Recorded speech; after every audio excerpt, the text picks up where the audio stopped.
A partir de agora, você acompanha o BIP, Boletim Informativo da Prefeitura de Parauapebas. Olá, Parauapebas, salve, salve! Hoje já dia 17 de junho de 2022, mais um BIP no ar. E hoje, em virtude da gente ter um espaço aqui para nossa mesa, né, para nossa bancada, a gente tem a ausência do Ederson, que está ali nos bastidores. Só nos olhando, só observando, vendo só tudo, dirigindo, só dirigindo, fazendo imagens. Para que a gente possa estar recebendo duas entrevistadas hoje, né, Rani? É que é um assunto muito importante para toda a sociedade, não apenas de Parauapebas, mas do Brasil e do mundo, que se trata do trabalho infantil, que não é brincadeira não, gente. Nós estamos com a secretária municipal de assistência social, a Vânia, e estamos com a Lucineide Santana, gerente de ações estratégicas da SEMAS. Muito bem-vinda, Vânia, muito bem-vinda.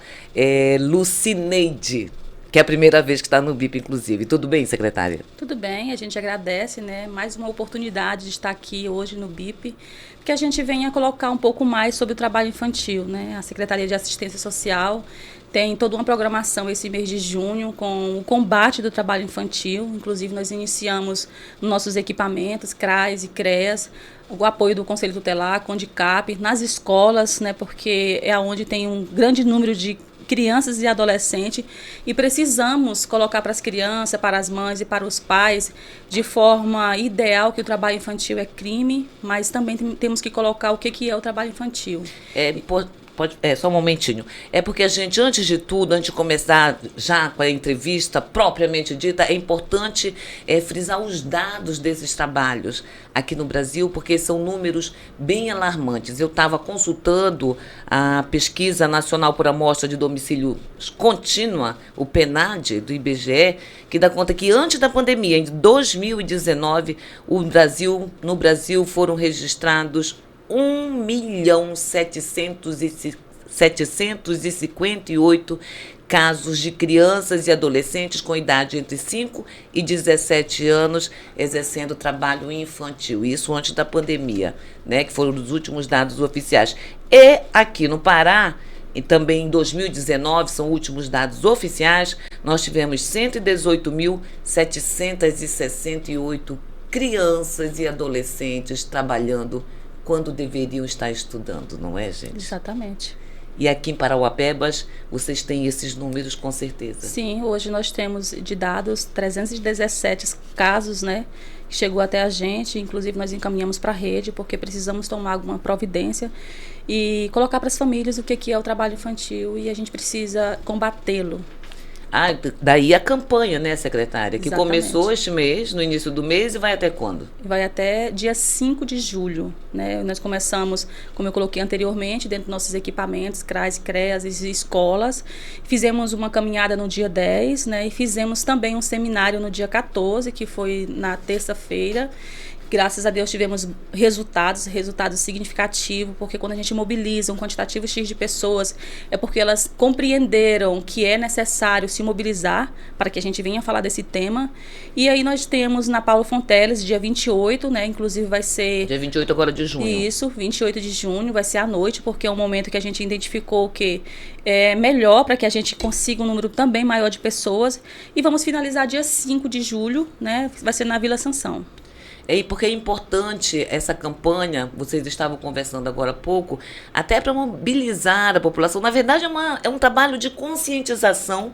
Porque de sensibilização. De sensibilização, né, Laércio? Porque tu estavas comentando, inclusive, que tem gente que é a favor do trabalho infantil. Na verdade, a gente até já discutiu isso. Eu tenho o privilégio de às vezes, estar me aproximando da secretária e também da Lucineide, que a gente já se conhece há um bom tempo. Aliás, das boas-vindas aqui para a Lucineide. Se ela dá ao menos também o ar da graça, né, Lucineide? Muito obrigada pelo espaço, né? A gente está aqui com o maior prazer para poder contribuir com essa construção de conhecimento acerca do que é trabalho infantil, e para nós é sempre um prazer estar aqui com vocês. Há um misticismo muito grande, um preconceito ainda muito grande, um tabu, vamos dizer assim, porque, por exemplo, tem gente que fala, mas eu comecei a trabalhar desde criança, nem por isso eu me tornei bandido e isso ajudou na minha construção de caráter, não sei o quê.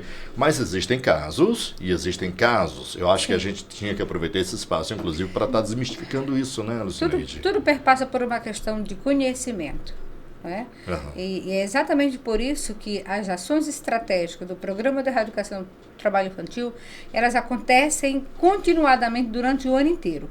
Só que a gente escolhe o mês de junho, alusivo ao dia 12 de junho, que é o Dia Mundial de Combate ao Trabalho Infantil, a gente intensifica as ações no mês de junho, né, como instrumento de chamar a atenção da comunidade, da população, para que elas olhem para a criança e adolescente que estão em pleno processo de desenvolvimento, que ainda não estão em condições de exercer atividades que não condiz com o seu processo de desenvolvimento. E aí, como eu falei, que tudo perpassa por a questão do conhecimento, é que a gente precisa fazer esse trabalho dia após dia, ou seja, desconstruir uma concepção do que é trabalho infantil para construir um outro, não é? E aí, quando a gente encontra os pais que eles retrucam o que a gente leva de informação dizendo, eu trabalhei e não morri, então meu filho vai trabalhar. A gente primeiramente tem que compreender que hoje nós estamos vivendo um outro momento. É outro contexto. É um outro contexto. E que as pessoas que, enquanto estavam trabalhando e não exercendo um processo de escolaridade, elas não conseguem hoje ter suas necessidades satisfeitas. Elas não conseguem desenvolver todo o seu potencial porque faltou-lhe ali a oportunidade do processo de desenvolvimento. Enquanto deveria estar estudando e desenvolvendo uma atividade complementar à escola, como, por exemplo, uma profissionalização, elas estavam trabalhando. Hoje são adultos que estão sempre aí reproduzindo o processo de pobreza dos pais, dos avós, fazendo bicos porque não tem profissionalização, não estudaram, estão exclusos do processo do mercado de trabalho. A gente precisa olhar por esse lado, que a nossa bandeira não é que criança não pode trabalhar sim, com emprego apoiado a partir dos 14 anos, dentro dos requisitos do processo de aprendizagem. Fora disso, não pode. É porque, inclusive, eu já ouvi nos grupos aí de WhatsApp, quando começou a divulgação dessa campanha, gente dizendo, mas pode trabalhar na Globo, pode trabalhar nas novelas, pode isso, pode aquilo. Ou seja, há uma tremenda confusão em torno do que seja aquele trabalho que é aprovado, assim, permitido, né, para crianças e adolescentes com o trabalho infantil. Onde estaria a diferença? Para que as pessoas possam entender direitinho. Aproveitando o gancho que a Rani está falando, tem essa questão também do trabalho doméstico em casa, não como doméstico, mas como apoio ao pai e à mãe, lavar uma louça, Exato. né? Engraxar um sapato, sou das antigas ainda, engraxar sapato, mas enfim, esses afazeres domésticos, às vezes a própria criança pega um trecho daquilo que a lei impõe enquanto crime, né, e fala, pai, se você me botar para trabalhar aqui dentro de casa, eu vou denunciar vocês por conceito tutelar, eu vou fazer isso. Como a gente consegue levar a conscientização aos pais e também para as crianças? Perfeito. Você tocou num aspecto interessante. E é por isso que o nosso forte são as capacitações da rede. As ações estratégicas, elas são intersetorial. A gente trabalha com toda a rede, com todos os equipamentos, com todo o serviço, para exatamente desconstruir aquilo que já tem afixado na cabeça das pessoas. O que acontece? O trabalho infantil, ele é o mais difícil de ser identificado. Por quê? Ele é um trabalho silencioso e é muito difícil de você identificar. Você não pode adentrar a casa das famílias. Então, você tem que instrumentalizar a família de informação para dizer o que é que a criança pode fazer em casa. Trabalho infantil é aquilo que representa risco. Risco físico, risco social e risco psicológico. Vamos entregar o conceito do que isso significa? Eu imagino que o risco físico é pegar um peso além do limite, é lidar com projetos, com objetos perfurantes, alguma coisa nesse sentido. Perfeito. A criança pode ajudar a mãe a cuidar da comida? Pode, mas ela pode bater um alho, mas ela não pode pegar uma faca para cortar a carne. Ela não pode cozinhar na panela de pressão. Esses instrumentos de construção, de fazer a comida, isso traz um risco para ela. Né? A criança não vai carregar na construção civil um saco de cimento. Ela pode varrer um quintal, ela pode varrer uma casa, ela pode passar um pano. É a mesma coisa daquela criança que está vendendo nos semáforos, né? Que pode ser atropelada. Pode ser. Isso já representa muito mais risco. Porque se a criança está na rua, ela está exposta a outros perigos. Está exposta a droga, está exposta à prostituição, tá? Aí já é uma outra diferente, que é a questão social diferente que você falou.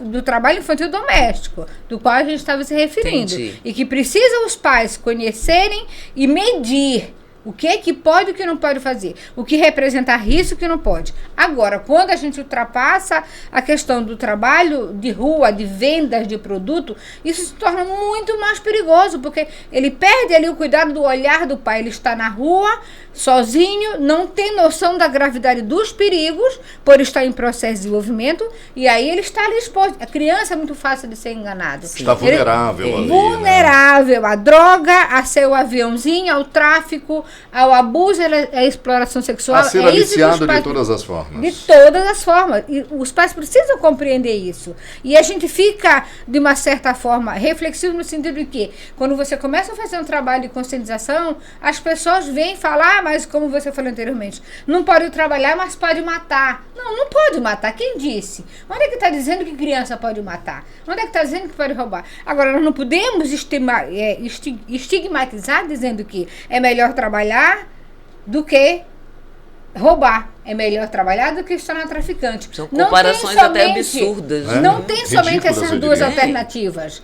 Não existe somente... A gente tem que olhar para a criança e para o adolescente que está em processo de desenvolvimento e olhar outras alternativas de desenvolvimento do potencial deles. Agora não a gente é somente vai falar... roubar ou trabalhar. Agora vamos falar, Lucineide e Vânia, dos desafios, digamos assim, que a gestão como um todo tem. Não só a Secretaria Municipal de Assistência Social, mas como todo o conjunto de ações integradas que acabam envolvendo também outras secretarias. Por exemplo, vamos imaginar um gancho desse daí. A criança ela vai para uma determinada situação onde ela fica vulnerável e a ausência das ações de Estado, quando eu digo Estado, é município, Estado e federação, onde não há a presença do Estado, existe ali a mão do traficante, da exploração sexual e tal. Como é que vocês enfrentam esses desafios? Quais são as políticas públicas que a família tem acesso para proteger de fato aquela criança? Bom, ela não pode trabalhar, mas ela também não está no horário dela de escola. Como que eu ocupo a mente dessa criança se hoje em dia a facilidade que ela tem de ir no cyber, de ela ter um celular, um tablet em casa, ela acaba vendo o que não deve? É preciso que a gente compreenda que a formulação e o acompanhamento da execução das políticas públicas precisa da participação de todos. O que acontece? Qual é o nosso maior desafio hoje em Parauapebas? Tiramos o adolescente lá do Lava Jato, e ele está lá porque ele está ganhando um dinheirinho, embora não seja condizente com o que ele esteja fazendo, né? Mas ele está ganhando. Nós vamos tirá-los de lá e vamos colocar onde? O que nós temos de políticas públicas para tirar esse adolescente do trabalho precoce, do trabalho que está sendo prejudicial para a vida dele? Esse é um dos maiores desafios. E para a gente buscar resposta no que tange a essas políticas públicas para atender essas necessidades, tanto do adolescente como da família, não é responsabilidade somente da assistência, é responsabilidade de todos. Porque o que diz a Constituição Federal de 88? Ela diz que nós temos a obrigação, a responsabilidade de formular a política pública e acompanhar para ver se ela está acontecendo. E é isso que acontece hoje. Todo mundo está cumprindo com a sua responsabilidade social. As pessoas querem participar de audiência, de seminário, de conferência, de uma sessão na Câmara. Não quer, cada um quer cuidar do seu quadrado. Então, enquanto a gente não se organizar para a gente contribuir e contribuir com a formulação da política pública e dizer se ela está acontecendo ou não, gritar para dizer o que nós queremos e o que nós precisamos, enquanto a gente não se organizar, o crime vai estar organizado. E o que podemos dizer de Parauapebas, por exemplo? Porque a gente defende, a gente entende, sabe que lugar de criança e de adolescente é realmente na escola. É o lugar deles, não adianta, não tem outro espaço. Como é que em Parauapebas as políticas públicas vêm se dando, secretária? Hoje nós temos aí, né, bem à frente da Secretaria de Educação, o secretário Leal, e que ele vem se preocupando com a construção de novas escolas junto com a Secretaria de Obras, porque é necessário que tenha escolas de tempo integral e também que aumente... Que já está acontecendo. Né? E também aumente o número de escola para que as crianças saiam do horário de intermediário, né? Fazendo com que as crianças venham participar mais tempo na sala de aula, porque precisamos fazer isso. E a gente acabou de ganhar um reforço que eu acho que é importante nesse aspecto, que é a Usina da Paz, que foi implantada pelo próprio governo do estado, que tem diversas tratativas ali dentro que ajudam nisso. Tem um projeto PIPA que é histórico aqui dentro de Parauapebas. São uma educação transversal, que a gente costuma falar, que pode ocupar a mente dessas crianças com arte, com música, com teatro, sim. com outras formas de aprendizado Isso, e ocupações. E também temos os nossos equipamentos também, que é os CRAs, que tem as oficinas, né, voltada para as crianças, adolescentes, para a família no contexto geral.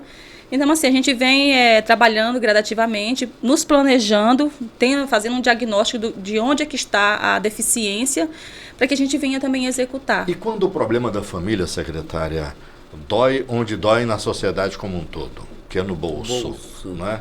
Meu filho está ali parado, as secretarias dizem, e o próprio ECA fala, meu filho não pode trabalhar, ele não tem como me ajudar a sustentar e tudo. Aí vem os auxílios da vida, os auxílios financeiros do governo federal, do governo municipal. Exatamente. Hoje a Secretaria de Assistência Social, né, trabalha através dos nossos equipamentos que eu coloquei aqui agora há pouco, os CRAs, CREAS, com atendimento às famílias, né, em situação de vulnerabilidade social e risco, justamente para que a gente venha ter um entendimento de qual que é a necessidade dela e a gente venha garantir os direitos delas da forma que a Secretaria de Assistência possa vir prover e encaminhar também para a rede, porque quando nossos profissionais vão fazer uma visita domiciliar, lá ele identifica várias situações, não só uma situação de trabalho infantil, mas de violência, de abuso, situação de fome, de miséria, e aí a gente tenta inserir nos programas sociais. Não é tenta, a gente garante que elas estejam inseridas nos programas sociais. A gente tem acompanhado, por exemplo, que na pandemia, aconteceu tanta coisa ruim, inclusive aumento no número de casos de abuso sexual, de violência contra a mulher, e pelos números que vocês passaram aqui, também aumentou em Paraupebas o número de registro de trabalho infantil. Sim. Foram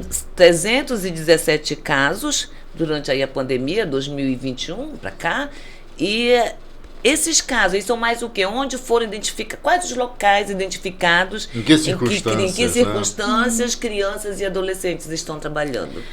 Esse tipo de trabalho, eles são identificados crianças vendendo laranjinha, crianças nas feiras, crianças adolescentes trabalhando em oficinas, em lava-jatos. Então, são esses os locais de identificação, vendendo balinhas.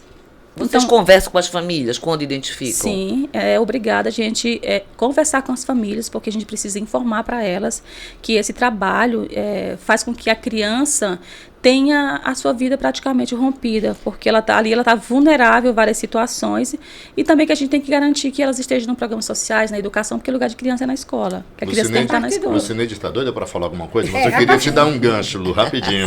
A gente saiu no início já desse mês, inclusive a secretária já falou, que houve uma mobilização no dia 10, com uma caminhada, e na última terça-feira, agora desta semana, teve um seminário. O que a gente conseguiu extrair desse seminário? Eu já vi que vocês disseram que foi muito proveitoso. E bem participativo, bem né? participativo. Bem participativo. A caminhada deu um número significativo de pessoas, né? Nós ficamos bastante satisfeitos. E o seminário também foi muito participativo, teve representação de todos os segmentos, que isso que a gente nos alegra bastante, né? E a gente compreendeu que as pessoas estavam ali porque queriam melhorar o entendimento acerca do trabalho infantil. E a gente fica feliz também de saber que essas pessoas irão repassar a informação para outros. É uma questão de conhecimento, né? Conhecer e entender o que é o trabalho infantil. É algo novo, porque criança não tem direito nem de participar de uma conversa com adulto. Né? E hoje a gente fala em direito de criança. Sim. Né? E também é uma cultura. É uma né? cultura. É muito cultural. Então, para tirar isso aí de dentro das pessoas, vai pegar uma tempo, missão, precisa só para abrir um muita parêntese, informação, né? Verdade. Só para abrir um parêntese, eu sou das antigas, né? Nós somos. Eu sou de uma época em que a gente, enquanto criança, era proibido de passar na sala, por exemplo, quando tinha uma conversa entre adultos. Deus o livre. Né? Então a gente dava pai ou a mãe só olhava de lado assim, a gente já entendia, já ia embora, né? Exatamente. Agora as crianças se metem em tudo. Nós somos de uma época onde criança não tinha voz e nem vez. Criança era da cozinha para o quintal. Ou seja, e era mandado calar a boca. Como é que você manda calar a boca de alguém? Como é que ele vai aprender a falar, se expressar, exigir seus direitos se ele foi mandado calar a boca? Então, foi praticaram vários crimes conosco, né? Várias atrocidades que trouxeram consequências seríssimas para a atualidade. Então, quando você... quando chegava uma visita e você tinha que ir para o quintal porque não podia participar da conversa, quando é que ele vai aprender a expor o que ele pensa? se ele não tem direito de participar da conversa. Mas aí, com a no caso, família. né, porque também é uma conversa de adulto que criança não vai compreender o que está sendo Mas isso era colocado. uma regra geral, Rani. Era Mas uma isso regra era- Não, geral. eu estou Regra provocando geral. aqui Sim. porque eu quero ouvir uma Isso é uma resposta. regra geral. Porque é uma pergunta que muita gente deve Criança fazer. compreende, criança pensa, criança tem raciocínio. Então, por que não exercitar a prática de fazer com que ele participe das discussões de casa? Discussão no sentido construtivo que eu estou falando. Eu não estou falando... Claro que tem questões que tem que falar o pai e a mãe, mas vai ensinando ele a participar das discussões de casa. Vai dando oportunidade. Não manda calar a boca, dê oportunidade. Porque aí ele vai aprender. Ele Mas vai aí se tu vai sentir me ele desculpar, vai porque se eu acho sentir que já dá aceito. muita oportunidade, que hoje a gente já vê criança mandando mais que pai e mãe. E agora? É isso, há uma permissão. Os pais têm que aprender a medir. Sim, tem claro. que aprender Impor a limites. medir. Impor limite. Não precisa bater. Tem que impor limite e ser principalmente o exemplo. Exatamente. Tem que ser o exemplo da casa. Sim, tem eu que ser o entendo. provedor da casa. Sim. Né? E não é fazer com que o filho assuma um papel que não é dele ainda, porque ele ainda não está grande, ele está desenvolvendo. Eu provoco assim, porque é para provocar também uma reflexão nas pessoas. Sim, claro. Né? Porque em tudo deve haver bom senso. Porque a gente vê muito contrassenso, tanto de pais quanto de filhos, mas porque os filhos também não receberam a devida educação. Talvez porque também os pais não tenham recebido uma educação devida. Então é algo muito complexo, que quanto mais informações, quanto mais orientação, quanto mais a gente divulgar, com certeza ajuda a eliminar numa questão dessa, como o trabalho infantil, fazer com que as pessoas participem, denunciem e evitem que seus filhos também trabalhem de uma forma que o seja negado prejudique. seus direitos, né? Que Sim. seja negado os direitos como criança, como ser em pleno processo de desenvolvimento. Nós temos um desafio muito grande pela frente. Eu falo nós, É grande. todos nós, não somente a secretaria. Temos um desafio grande, porque os pais que não tiveram acesso à escolarização, eles não têm a mesma compreensão dos pais que tiveram. Sim. E como é que a gente mede isso? Hoje, se a gente for fazer uma pesquisa, a maioria dos pais entre 50 e 60 não tiveram acesso à escolarização, a maioria. E aí, como é que vai compreender hoje a atualidade? Como é que vai ajudar o filho? Como é que vai compreender? As coisas mudaram e a gente precisa acompanhar esse desenvolvimento. Meu Deus, e agora com internet, com WhatsApp, Instagram, rede social, que enlouquece É. todo mundo. Na verdade, hoje existe uma enxurrada de informações e, na grande maioria delas, são informações que não agregam valores. Nada, na somos vida das bombardeados crianças. e as crianças muito cedo já estão com o celular, o que colabora, eu acho que bastante para que o pensamento dessa criança, desse adolescente, seja desvirtuado. Então, realmente, é um desafio que eu vou te contar. Eu só posso desejar boa sorte e contar com a nossa colaboração como jornalista, grande. como comunicadora, é o que a gente pode fazer, né, Laércio? Exatamente. E olha, nós sempre tivemos desafios a cumprir no que se refere à garantia de direitos de criança e adolescente. E depois do processo da pandemia, esses desafios aumentaram muito mais. Porque é na pobreza e na desigualdade social que está a raiz do trabalho infantil. Meu Deus, a conversa é longa, mas a gente tem que terminar o programa. O papo é tão bom quando é assim, passa rápido, com tanta informação. Mas com certeza a gente pode chamar ainda, que a campanha vai Vai até dia 5 de julho, dia né? 5, mas temos até o final do ano para conversar sobre o assunto. Intensificada, ela vai até o final do mês, mas ela vai continuar o ano inteiro. A gente Na verdade, ela é vai- perene, né, Lucineide? Sim, ela é o tempo acontece todo, o né? tempo inteiro, porque nós temos essa tarefa Sim. de emancipar as pessoas de informação para que elas venham conhecer o que é o trabalho infantil e os prejuízos desse trabalho infantil para o desenvolvimento de uma criança. Pegar um gancho aqui, e essa didática, de que forma que vocês, enquanto secretaria, colocam isso? Não só nos equipamentos, mas como levar essas discussões na escola, na associação de jovem, no clube de mães, como é que vocês trabalham isso com a sociedade? Esse trabalho de conscientização, porque eu imagino que não é só nesse período, né?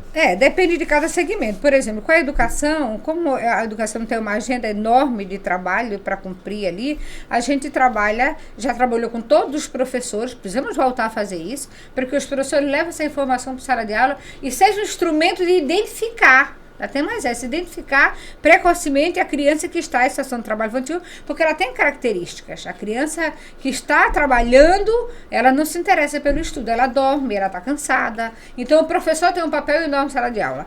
Por exemplo, a educação a gente age dessa forma. Com as instituições da sociedade civil, a gente faz roda de conversa, né? Na zona rural, como falou o Vânia anteriormente, a gente leva essa informação de acordo com a necessidade da escola, né? Os pais não podem vir um dia para a escola, porque trabalha, a gente vai à noite na escola, não tem problema, vai final de semana, faz roda de conversa com os técnicos, professores da CEMEL, da SEJUV, e é dessa forma, de acordo com cada segmento, é a forma como a gente leva a informação. Maravilha. Realmente o nosso tempo, como a Rani já falou, expirou aqui. Eu queria aproveitar para agradecer vocês por terem vindo aqui. A gente precisa de um serviço de utilidade pública. Sim. Tem um número para denunciar o trabalho infantil? Sim, nós temos o Disque 100, né? Nós temos o número do Conselho Tutelar e temos o número da Secretaria de Assistência Social, que é 3346-8225. 3346. 8225. Que pode denunciar trabalho infantil. Aí Isso. vocês checam E a temos os situação. CRAs, né? Nós temos os CRAs, que as famílias podem ir diretamente aos CRAs. Nós temos o CRAs Altamiro Borba, que fica no bairro Betânia. Nós temos o CRAs dos Minérios, que fica no bairro dos Minérios.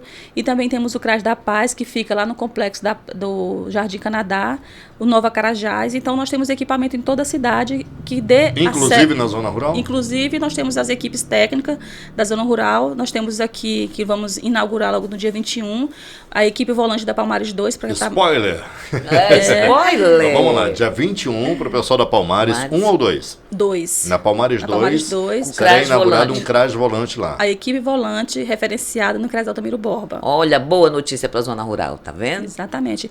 Nós temos a gerência de ação integrada, que essa gerência de ação integrada ela veio para chegar mais distante, né, que é na zona rural, onde a zona rural tinha menos acesso, e a secretaria veio com essa proposta de criar essa gerência de ação integrada, justamente para a gente atingir um número maior de famílias e que a gente leve nossos serviços. E quando a gente leva o nosso serviço, não é só da Secretaria de Assistência Social.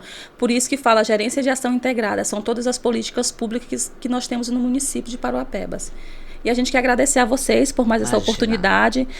Queremos vir aqui outras vezes para falar de todos os serviços da Secretaria, né? Porque é importante que a gente passe para a população o que é o serviço da Secretaria, como funciona, como procurar os serviços. Nós temos aí hoje um número muito grande de famílias que são beneficiadas com o benefício auxílio, né? Do Cadastro Único, que é o Auxílio Mais Brasil. Nós temos hoje 37 mil famílias cadastradas, nós temos 17 mil famílias beneficiadas. Hoje nós temos aí o Gira Renda, como eu já coloquei anteriormente também, que hoje nós temos 8 mil famílias e a proposta do governo é para aumentar, né? Para chegar até 10 mil famílias. Nós temos o iPad, nós temos o Acesse Seus Trabalhos, nós temos o projeto PIPA, né, que a intenção é atender 400 crianças.